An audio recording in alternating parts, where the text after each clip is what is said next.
Welcome to Grep News. I'm Bam Rather. Today I want to talk about a software toggle, a single default setting on a license plate camera network that quietly ran for 17 months in Mountain View, California, while hundreds of agencies the city had never contracted with searched its data. It sounds like a technical footnote, but it turns out to be the whole story of how Flock Safety, the dominant license plate reader company in the country, actually works, and why cities from Santa Cruz to Mountain View are now pulling the plug.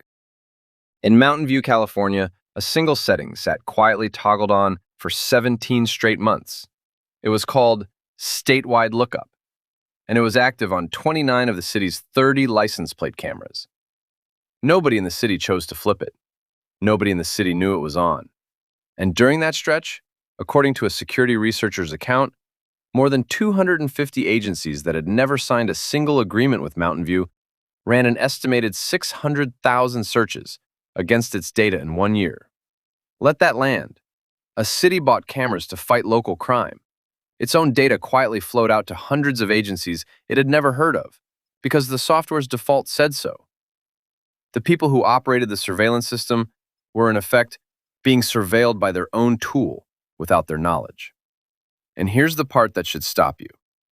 For a separate national lookup period, records were reportedly not kept, so no one can reconstruct what left the system. The data walked out the door and nobody has the guest list. That's the whole story in miniature, so let me tell you the whole story. The company is Flock Safety, the dominant seller of automated license plate readers in the United States.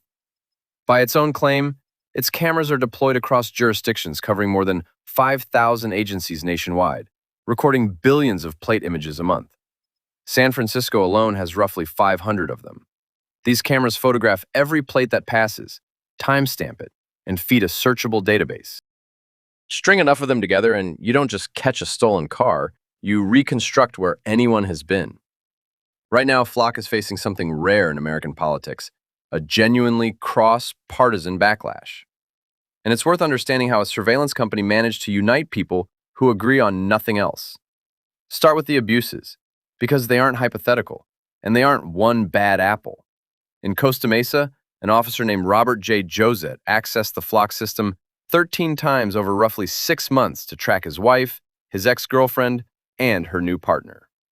According to the Los Angeles Times, he pleaded guilty to 3 misdemeanors: unauthorized computer access and fraud, annoying and repeated phone calls, and contempt of court for violating a restraining order, and got 3 years of informal probation.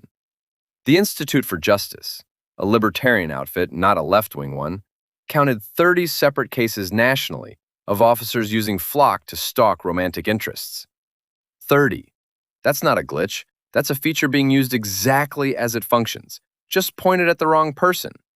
Now, here's the detail that recontextualizes everything. In March, Costa Mesa Police assured the City Council that regular audits showed no unauthorized use. No unauthorized use. And yet, Josette's abuse had already happened. The audits didn't catch it. It came out later through reporting. So when Councilmember Arlis Reynolds read the article, she said, and I'm quoting, "It did concern me about the information we had been given previously about access control." In English, we were told the audits worked. The audits did not work. Hold on to that because it collides with the fix. Flock's answer to the backlash is a package of reforms, scheduled to take effect January 1st. Auditing tools to flag abnormal searches. Searches linked to case numbers. Data retention cut from 30 days down to 7. Access restricted by offense type. And on paper, that sounds responsive. Shorter retention, more accountability, tighter access. But look at what the reforms keep, and who keeps it. The access control stays with law enforcement. The better auditing is auditing run by the same parties whose audits already missed a documented stalking case. The pitch is, trust the audits now. Offered at the precise moment the audits demonstrably failed. And this is where the story stops being about privacy in the abstract and becomes a story about control. Brooke Gray, an organizer in Costa Mesa, put it plainly. All this data transfers to a private corporate database that the city's IT and police department have zero control over. That's the structural problem. Cities don't run Flock. Flock runs Flock. The data lives on the vendor's infrastructure, governed by the vendor's default settings, which is exactly how Mountain View's sharing switch could stay on for 17 months. Nobody at the city flipped it, because the city never held the switch. I'll be direct about the sourcing. The Mountain View numbers, the 17 months, the 600,000 searches, come from a single security firm account, and a security firm is privacy forward by nature. Treat the specifics as one source, but the underlying mechanism, the vendor holding the keys, shows up across the reporting. Then there's the radioactive core, immigration. California passed a law a decade ago barring state and local agencies from sharing plate data with out-of-state or federal entities. And yet, ICE obtained California plate data anyway, from Oxnard, from Mountain View, from Santa Cruz. The state attorney general sued El Cajon last fall for knowingly sharing with agencies in more than 24 states. Flock's CEO reportedly acknowledged the company had run previously undisclosed pilot programs with Customs and Border Protection. That's the ingredient that turned a civil liberties concern on the left into a coalition. When Tucker Carlson calls Flock the coming slave state, and Democratic legislators in Michigan want it restricted, you're watching a wall that was supposed to keep federal reach out of state data. And the wall has holes. The cities are voting with their contracts. Santa Cruz became the first California city to terminate. Mountain View's police chief ordered all 30 cameras disabled. How many jurisdictions have walked? Here the numbers don't agree. One synthesis says over 50. The security firm says more than 24. Another account says dozens of departments. Different dates, different definitions, unreconciled. What's not in dispute is the direction. Now, in fairness, there is a defense. An Atlantic essay argued, explicitly as advocacy, that these cameras probably reduce crime and that outright bans are an overreaction. But the honest reader notices the seams. The essay leans on general surveillance camera studies, Medellin, Stockholm, China, while conceding that the actual license plate reader trials from the early 2010s found little benefit. When your strongest evidence for the specific tool isn't about the specific tool, and one of your data points is China, the argument is doing a lot of translating of its own. Here's what I keep circling back to.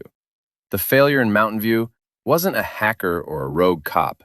It was a default setting doing exactly what it was programmed to do, invisibly, correctly, for 17 months.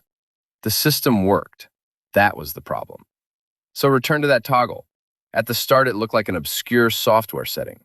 Now you can see it for what it is, proof that when a vendor holds the switch, the people who bought the system don't actually control it, and neither do the audits, the policies, or the reassurances.